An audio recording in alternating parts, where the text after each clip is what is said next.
Bismillahirrahmanirrahim. Assalamualaikum warahmatullahi wabarakatuh. Sahabat sekalian, saat ini saya bersama dengan Dr. Abdul Ghaffar MBA. Assalamualaikum Ustaz. Waalaikumsalam. Sehat, Alhamdulillah. Beliau adalah Wakil Rektor 1 Universitas Nahdlatul Ulama Yogyakarta, dan kita akan berbincang dengan beliau perihal apa sih tanggung jawab anak muda hari ini, selain memang ada istilah milenial, kemudian literasi, media sosial. Nah, ini kira-kira mana yang harus lebih digandrungi oleh anak muda untuk sadar akan tanggung jawab masa depan bangsa dan negara. Kira-kira mana nih Ustaz? Karena kan anak-anak muda itu sukanya nongkrong, koko, kemudian medsos, literasi yang mungkin sedikit. Nah, ini saran dan nasihat Ustaz untuk teman-teman muda seperti apa kira-kira? Ya, terima kasih sekali. Alhamdulillah, masa depan itu adalah milik yang muda-muda. Jadi macam saya ini sudah menjelang almarhum, kira-kira gitu ya. Yang sekarang ini kita bersama-sama menyediakan satu environment, satu lingkungan yang bagus bagi tumbuh kembangnya anak-anak muda kita ke depan, dalam rangka mengisi, kalau itu disebut mengisi kehidupan yang lebih baik. Dan saat ini sering disebut era milenial, era 4.0 gitu, yang sudah sedemikian hubungan antar manusia itu sudah tidak ada sekat-sekat teritorial dan seterusnya.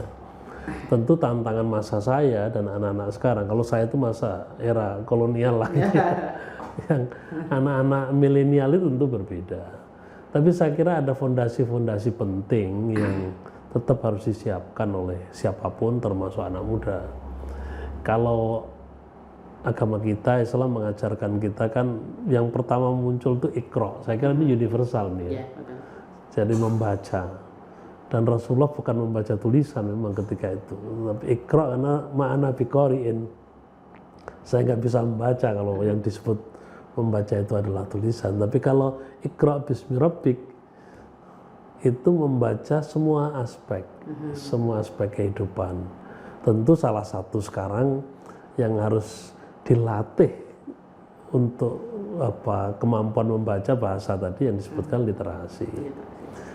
Jadi para ulama dulu membaca itu ya difasilitasi dengan alat untuk dibaca, yaitu kitab lah misalkan, atau ilmu pengetahuan.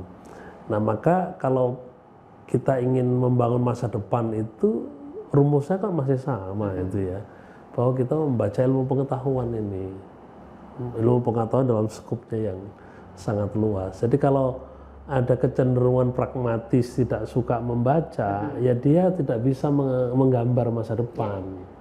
Jadi untuk menggambar masa depan kita membaca dari perkembangan secara ilmu pengetahuan, bagaimana ilmu pengetahuan berkembang, bagaimana kita merespon ilmu pengetahuan ke depan. Saya kira ini yang harus dilakukan. Dan yang paling sederhana, negara-negara maju itu tetap sangat tradisional. Namanya membaca itu ya membaca tulisan itu untuk melatih ya kecepatan kita nanti dalam membaca yang lain. Nah, saya melihat tradisi literasi kita masih sangat buruk. Anak Indonesia ya kan. Kalau kita coba kita lihat begitu dia diem gitu bukan membaca gitu. Yang dilihat mungkin malah ngobrolnya ya, terus tongkrongan dan seterusnya. Dan itu tidak terjadi di negara-negara maju.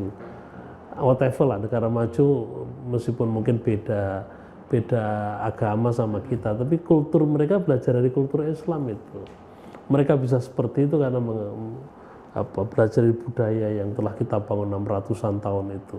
Nah, kita sebagai Muslim ini sedang meninggalkan budaya kita sendiri yang tidak membiasakan membaca. Maka membaca, mengaji dalam artian literasi itu harus menjadi satu hal yang kita budayakan. Jadi kita budayakan, kita biasakan dalam skala yang paling sederhana. Misalkan kalau misalkan saya di rumah itu hiasan utama buku. Ya, ada buku, ada bacaan-bacaan, baru anak-anak nanti ke teknologi.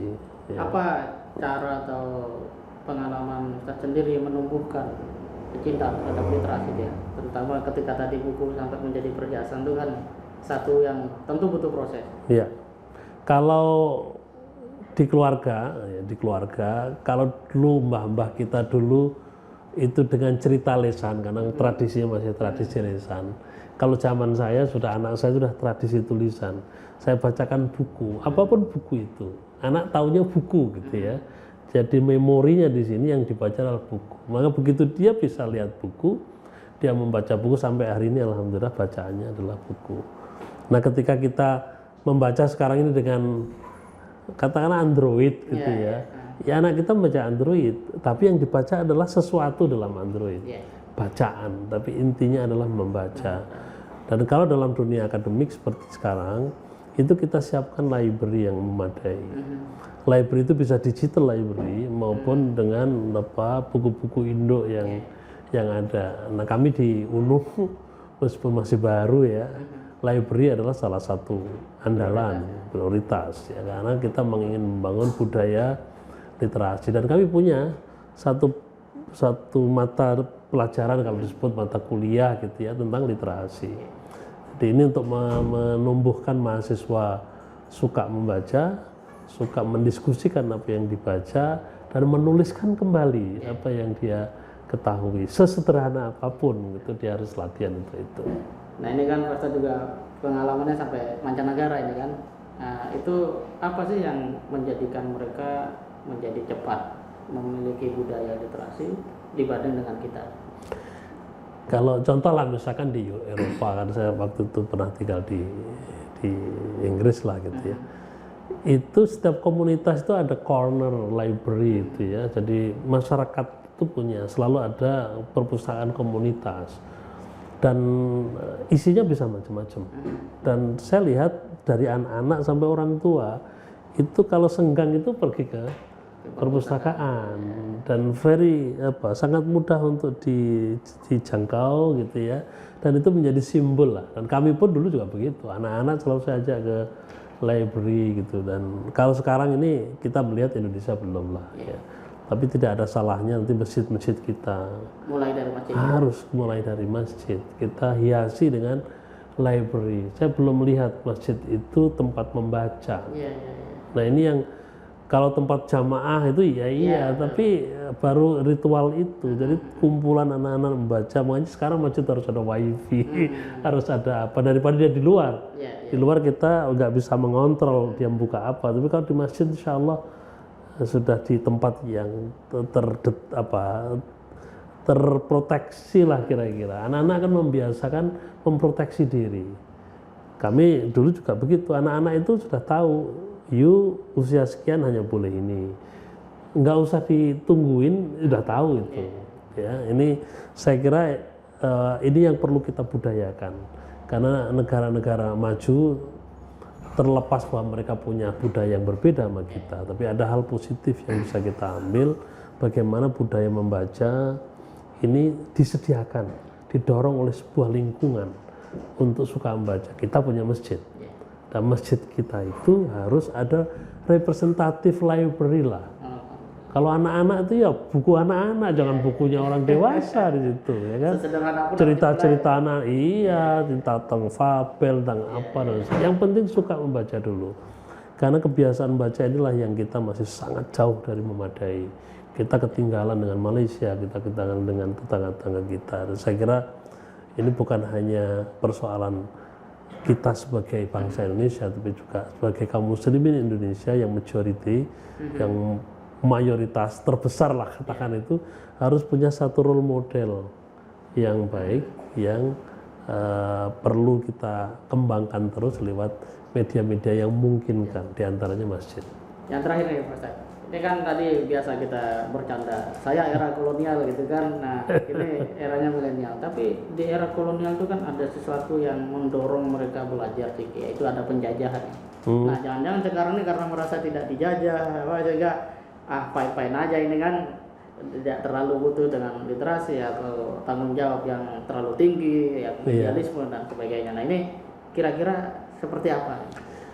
Mungkin begini, kalau dulu orang menyiapkan diri karena ada perasaan terancam, ada ancaman. Kalau sekarang yang kita dorong adalah bagaimana kita mendorong bahwa di sana banyak opportunity, banyak peluang. Iya, iya, iya. Anak muda sekarang lebih suka dihadapkan pada peluang-peluang. Wah, Nah, peluang-peluang itu yang ditunjukkan, dan tentu untuk mendapat peluang Anda harus berkompetisi, fastabiqul khairat.